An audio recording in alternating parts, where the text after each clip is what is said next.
By the early 1990s, British game developer Rare had already established an impressive catalog of software for Nintendo's massively successful NES console, with hits like Wizards Warriors and R.C. Pro-Am.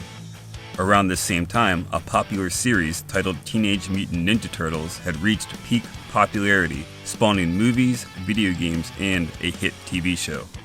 Turtlemania was sweeping the nation in full swing by this point, bringing in boatloads of money to its owners. Many companies tried to cash in on the success of the popular franchise with their own version of the Turtles, and Rare was no exception. In 1991, they began work on their own series featuring anthropomorphic animals, though there would be no turtles found here, but instead 3 muscular amphibians that would eventually come to be known as the Battletoads.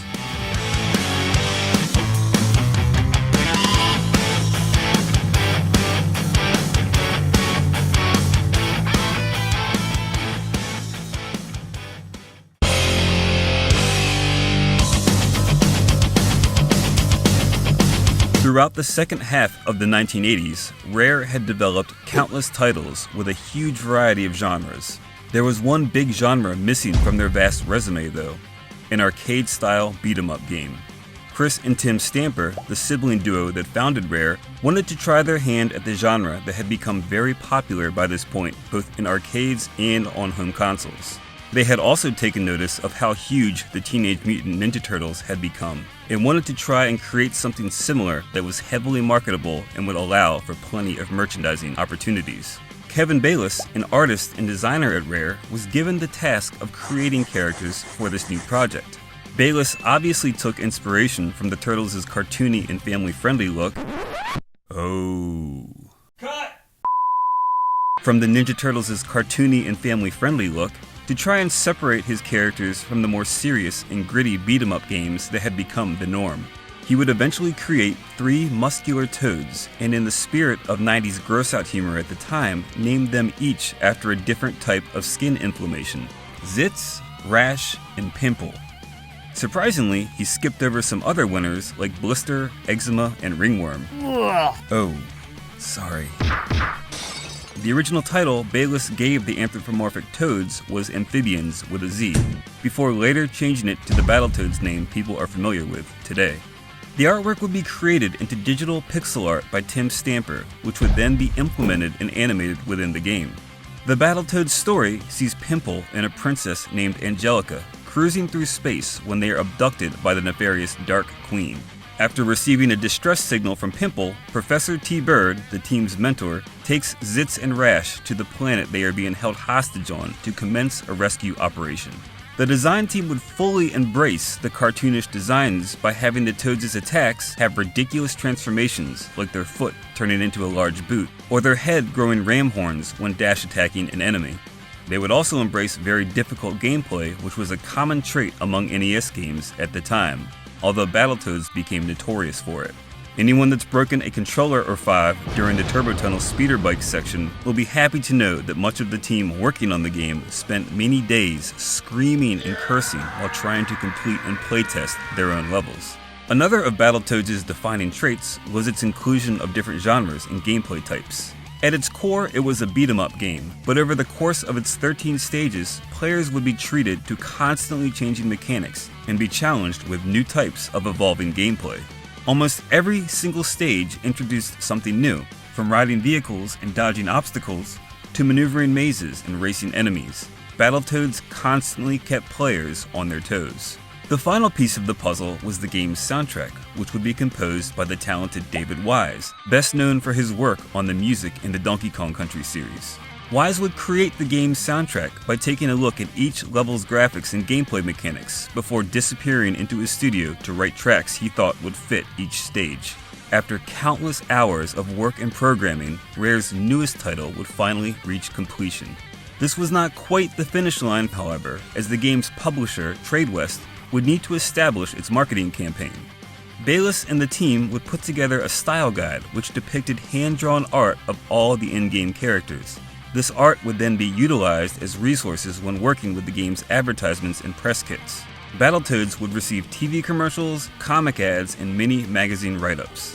Nintendo Power especially helped push the title, with the game being displayed on the front cover of its 25th issue and it receiving a massive 36-page feature that included story information, level guides, fully illustrated comics, and even speculations on a possible sequel or Super NES version.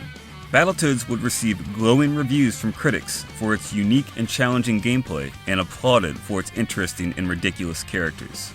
Over the next few years, the game would receive ports for the Famicom, Genesis/Mega Drive, Game Gear, and Amiga. Many of these ports had the extreme difficulty toned down a bit, and the Amiga version actually received 2 entirely new stages, potholing and backpacking, which replaced Turbo Tunnel and Surf City respectively from the original game.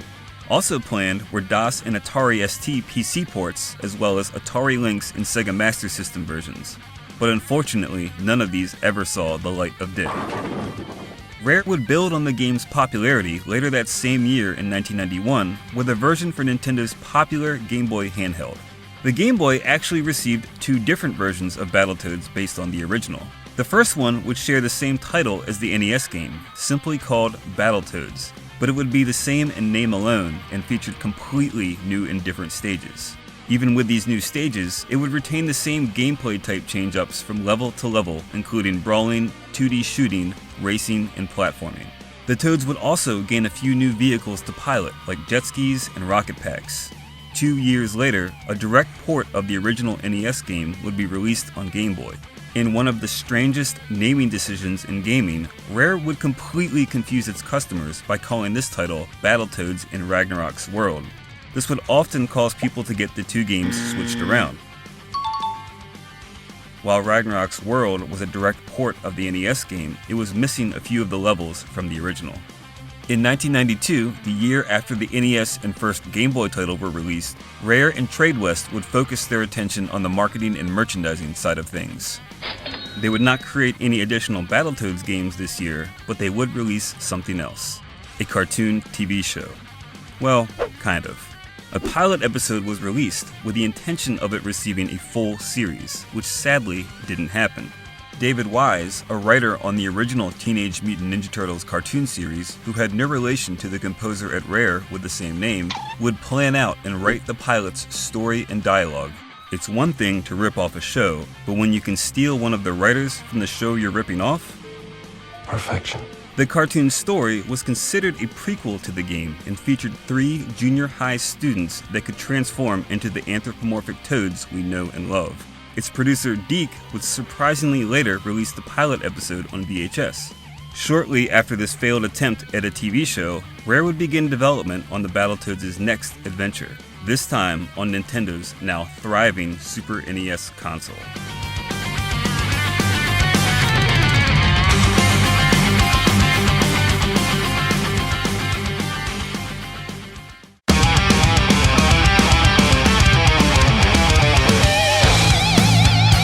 When 1993 rolled around, Rare had not yet developed any games for the Super NES, but would fix that when they released Battletoads and Battlemaniacs that June, a true sequel to the first game.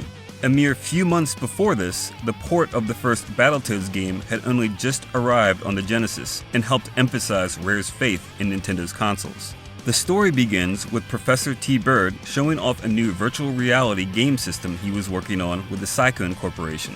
During the demonstration of the system's virtual world, the Gamescape, an enemy leaps out and kidnaps the CEO of Cycone's daughter, as well as Zitz.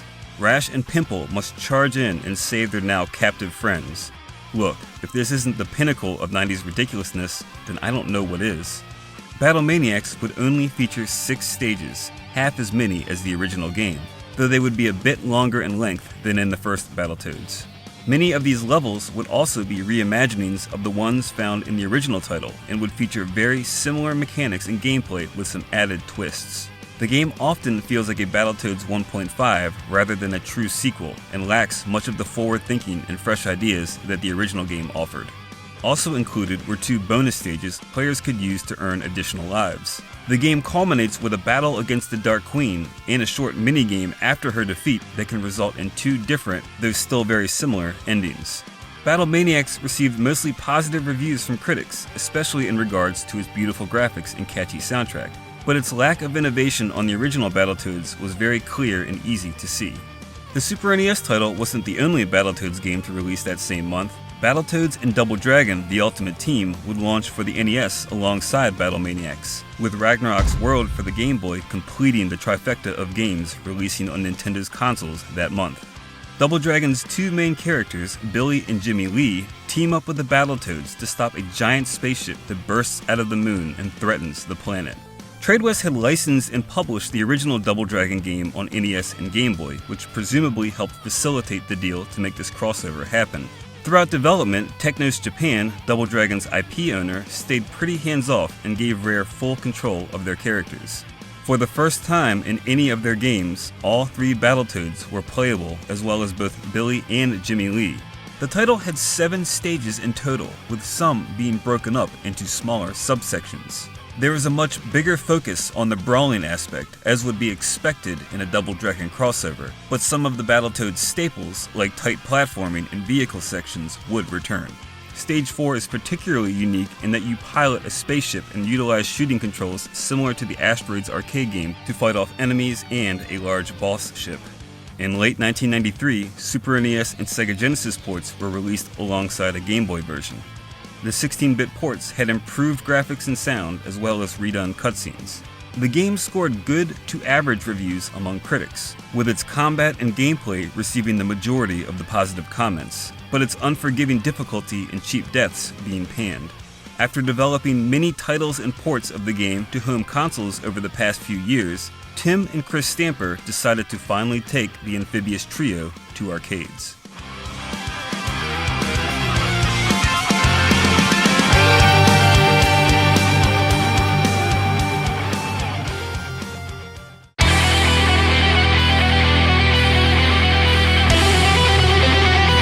In 1994, Rare would finally bring Battletoads to a place where beat-em-up games were flourishing and finding tons of success: the arcade.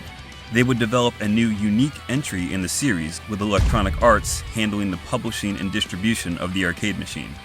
The game would simply be titled Battletoads, just like the original game, but would include all new levels and allow for up to 3 people to play at once, a first for the series. This new arcade title would feature much more violence and gore than what was found in their console games, and similar to Battletoads and Double Dragon, its focus would be more on its beat-em-up style gameplay. Battletoads Arcade, as it's often referred to, would have 6 stages total, with most of them having a unique boss to fight at the end. It also featured some unique 3D graphical elements that Rare would create using Power Animator, a suite of 3D modeling and animation programs the company would continue to use in future titles. Sadly, the arcade game did not sell or perform well at all.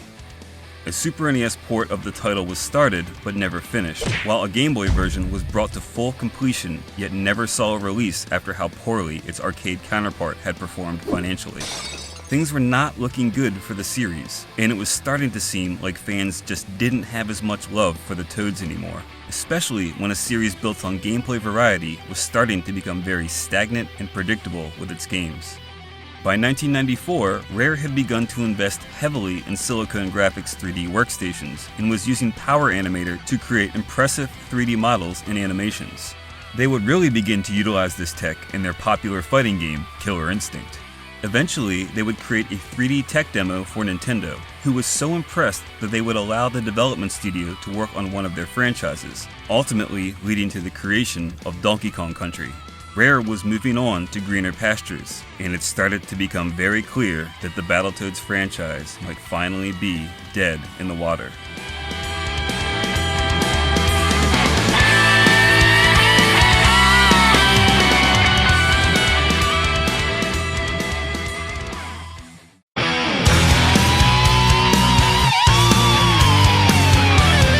Rare would continue to work as one of Nintendo's tentpole studios over the next 8 years, until Microsoft would swoop in and acquire the company in 2002.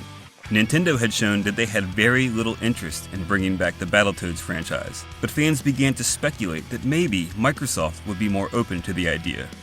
They weren't. Well, not at first. Outside of an unannounced prototype Game Boy Advance version of Battletoads, which was cancelled after only briefly being put into production, Microsoft showed that they were not interested in continuing the series. Over the next decade, Battletoads became better known as a terrible meme where prank callers would contact retail outlets like GameStop and ask them if they had a copy of Battletoads before snickering to themselves and hanging up. While the pranks helped the Battletoads name stay mentioned regularly in the gaming community, it was not exactly what fans of the series were looking for. They were doing better than other anthropomorphic 90s ripoffs like Street Sharks and Biker Mice from Mars, but the future still looked bleak for the Toads. Then, 2015 happened. 21 years after their last appearance, it was not Microsoft who would announce the big return of the Battletoads, but instead an unlikely source, Yacht Club Games. They would release a trailer announcing that the Toads would be coming to the Xbox One version of Shovel Knight as cameo bosses. They would even be implementing some of the original game's stages like Wookiee Hole and Turbo Tunnel. While it wasn't a brand new Battletoads game, it was something after 21 years of nothing. A few months later, Microsoft would announce Rare Replay for the Xbox One, a compilation that collected many of Rare's classic titles, including the original NES Battletoads, as well as the previously never ported Battletoads arcade game. This was welcome news for fans, as it would allow many newcomers to experience the classic titles, but it still wasn't the new game people had been clamoring for. Later that summer, Rash was announced as a new playable character for the Killer Instinct Reboot's Season 3 content pack. 3 Battletoads announcements in a single year. It was time for the trio to make their big comeback. Then, silence.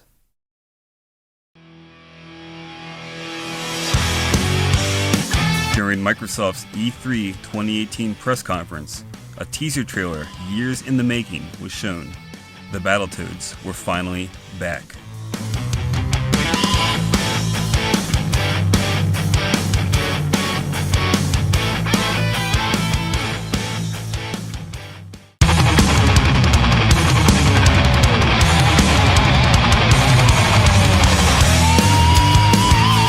After 26 years, the Battletoads would finally receive a new chapter in their series for the Xbox One and PC. But it would not be Rare developing this title. The Lala Studios, an unproven developer with only a couple of games under their belt, would be creating this new Battletoads game, with Rare only helping to oversee that it was going in the right direction. The game once again would simply be titled Battletoads, becoming the 4th unique game in the series to have this name.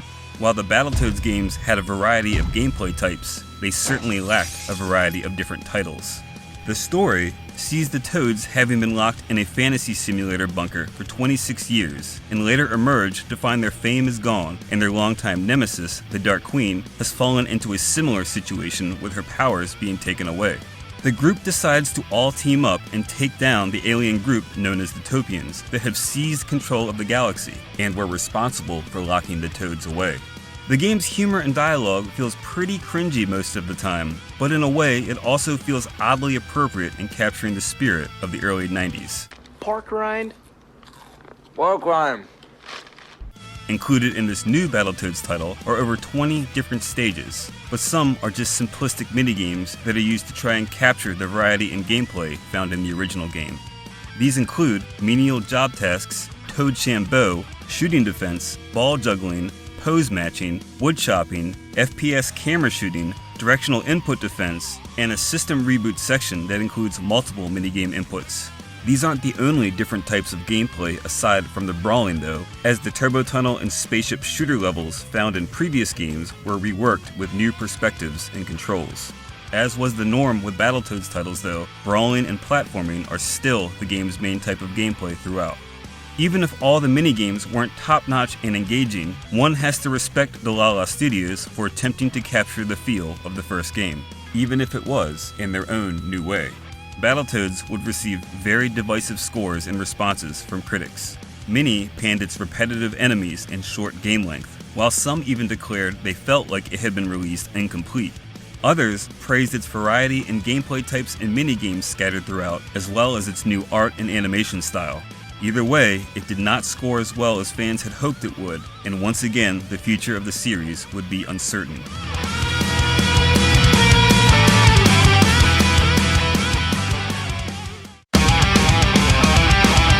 The original Battletoads did surprisingly well to innovate and show just how much gameplay variety a smaller title on the NES could contain, especially one that was blatantly ripping off another franchise. Its history had many rough patches, and it had a tough time finding its foothold in the ever-evolving video game industry. Still, the game solidified itself as an interesting and innovative part of video game history. See you in another 26 years, Battletoads.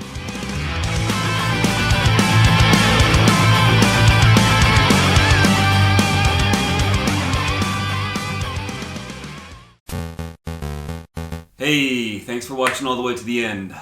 This was a really fun one to make, and a very silly one to make. I had a lot of fun putting it together. It was a really interesting one to research too. And then capturing footage of Battletoads reminded me of just how horribly difficult that game is. I think that when I made this video and I went into the game, I was thinking that, okay, I've gotten older. I must have made up how difficult this game was, and when I went back to play it, I was just like, oh my lord, this game is incredibly difficult and has not aged well. And everything was just as bad. I think as a kid, I couldn't make it past. I made it past the turbo tunnels like maybe once or twice, and then I just died immediately in the next level. But it's just as infuriating as it ever was, and I don't know. Like I said, the series hasn't aged well. I still love it, and it's important, I think, as you saw in the video. But it's not what I remembered it as a child, and I think that's totally fine. And honestly, if you haven't checked out the 2020 version, I recommend doing that. I think that it's far from a perfect game, but it definitely deserves a shot. And I think, got a little bit of unfair criticism, but still, it's based on a franchise that has kind of been like weird and rough throughout the years. So I think it got judged a little unfairly. But either way, I hope you enjoyed the video. Thanks again for watching. I'll have some new ones coming for you soon. Thanks. Bye.